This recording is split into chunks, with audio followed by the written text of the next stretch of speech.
Pernahkah kamu merasa disentuh saat tidur, padahal kamu yakin suamimu sedang ada di sebelahmu? Bayangkan kamu tinggal di rumah baru, rumah besar, mewah, sunyi, dan setiap malam ada sesuatu yang ikut berbaring di ranjangmu. Ini bukan cerita karangan, ini pengakuan seorang wanita yang hidupnya berubah sejak ia menjual sebuah rumah dan kemudian menikah dengan pembelinya, namanya Bunga. Dan rumah itu tak pernah benar-benar kosong.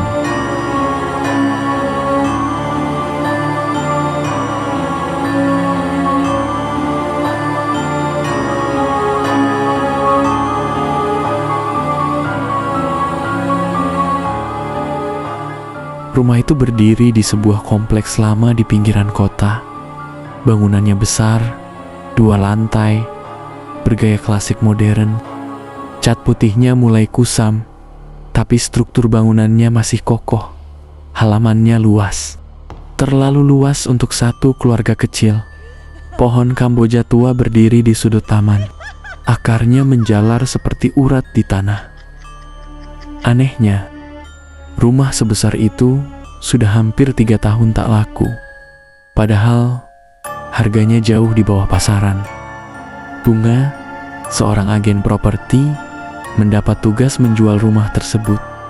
Beberapa calon pembeli datang, tapi selalu batal. Alasannya aneh-aneh. Sampai akhirnya datang seorang pria mapan.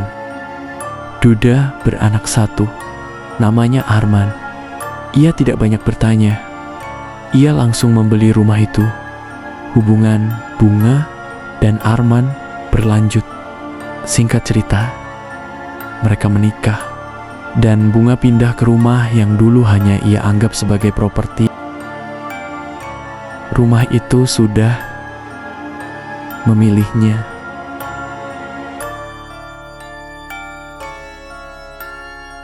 Minggu pertama terasa normal, namun Bunga mulai menyadari satu hal.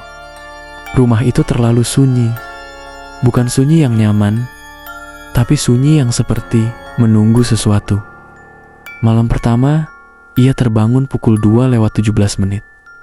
Ia merasa seperti ada yang duduk di ujung ranjang saat ia membuka mata. Tak ada siapapun.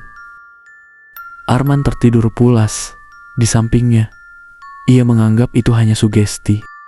Hari ketiga, ia mencium bau bunga Kamboja yang sangat menyengat di kamar. Padahal jendela tertutup dan taman jauh dari kamar mereka. Hari kelima, anak Arman berkata, "Bunda, tadi ada Om di atas." "Om siapa?" "Om yang berdiri di depan kamar." Tapi mukanya gelap. Bunga merinding, padahal lantai atas kosong.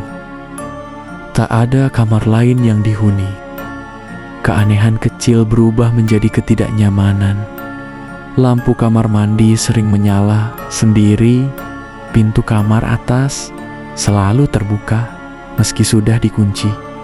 Dan setiap pukul 2:17, ia selalu terbangun.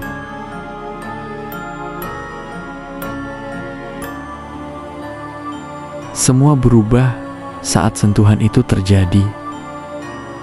Malam itu, Arman sedang dinas luar kota. Bunga tidur sendiri. Sekitar pukul 2:17, ia terbangun. Ia merasakan ranjang di sebelahnya turun seperti ada yang naik. Ia berpikir mungkin hanya perasaannya. Lalu, sesuatu menyentuh rambutnya, perlahan, seperti belayan. Ia membeku, napasnya terasa berat, tubuhnya tak bisa digerakkan. Lalu bisikan terdengar di telinganya, "Aku dulu yang punya dia." Air matanya menetes. Ia yakin itu bukan mimpi. Sejak malam itu, gangguan makin menjadi. Ia sering melihat bayangan tinggi berdiri di depan lemari. Cermin kamar memantulkan siluet yang tak ada di belakangnya. puncaknya, ia merasa seperti dipeluk dari belakang saat mandi. Sentuhan itu nyata, terlalu nyata. Ia menangis dan menceritakan semuanya pada Arman. Namun, respon suaminya aneh. Arman justru marah. "Kamu halusinasi, rumah ini gak ada apa-apa." Tapi suatu malam, Arman sendiri melihatnya. Bayangan tinggi berdiri di ujung tangga, diam, mengawasi. Rahasia rumah itu akhirnya terbongkar. Tetangga lama memberitahu Bunga sebuah cerita yang tak pernah ia dengar sebelumnya. Dulu, rumah itu milik istri pertama, Arman. Wanita itu meninggal secara misterius di kamar atas. Versinya bunuh diri, versi tetangga. Tidak sesederhana itu. Sejak kematiannya, rumah itu tak pernah lagi terasa sama. Dan kamar atas adalah kamar terakhir sang istri hidup. Bunga gemetar saat menyadari sesuatu. Bukan hanya tentang rumah, tapi tentang Arman. Bunga mulai melihat potongan mimpi yang bukan miliknya. Seorang wanita berdiri di balkon atas, menangis. Sebelum jatuh, apakah ia benar bunuh diri atau didorong? Suatu malam, Bunga memberanikan diri masuk ke kamar atas. Di sana, udara sangat dingin, dan di cermin tua yang tertutup kain, ia melihat pantulan bukan dirinya. Seorang wanita berambut panjang mengenakan gaun putih kusam. Mata kosong, tapi penuh kemarahan.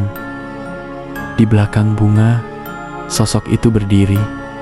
Namun, saat ia berbalik, tak ada siapapun. Lalu suara terdengar jelas.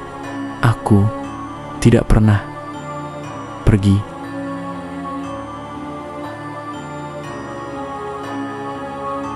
Keesokan harinya, Bunga memutuskan pergi dari rumah itu untuk sementara. Namun sebelum ia keluar, anak Arman berkata sesuatu yang membuat darahnya membeku. "Bunda jangan pergi." "Kenapa, Nak?" "Soalnya Om yang di atas marah kalau Bunda pergi." Bunga membeku. "Om bilang Bunda sekarang miliknya." Malam terakhir sebelum ia benar-benar pindah. Jam 2:17 kembali tiba. Ia tidak tidur. Ia menunggu. Dan tepat saat jam berdetak, pintu kamar perlahan terbuka sendiri. Langkah kaki terdengar mendekat. Ranjang kembali turun di sisi kosongnya. Dan kali ini, ia tidak sendirian yang melihatnya. Arman juga terbangun. Dan mereka berdua melihat siluet tinggi berdiri di depan tempat tidur. Diam, mengawasi. Lampu kamar mati, gelap total. Dan suara terakhir yang mereka dengar sebelum semuanya sunyi adalah, "Sekarang, kalian tinggal bertiga."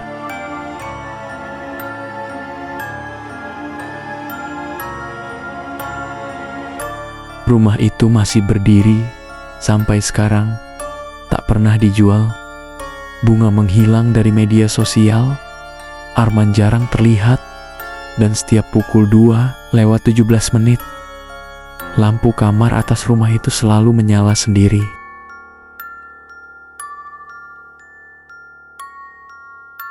Kalau kamu berada di posisi Bunga, apa yang akan kamu lakukan? Pergi atau mencari kebenaran sampai tuntas?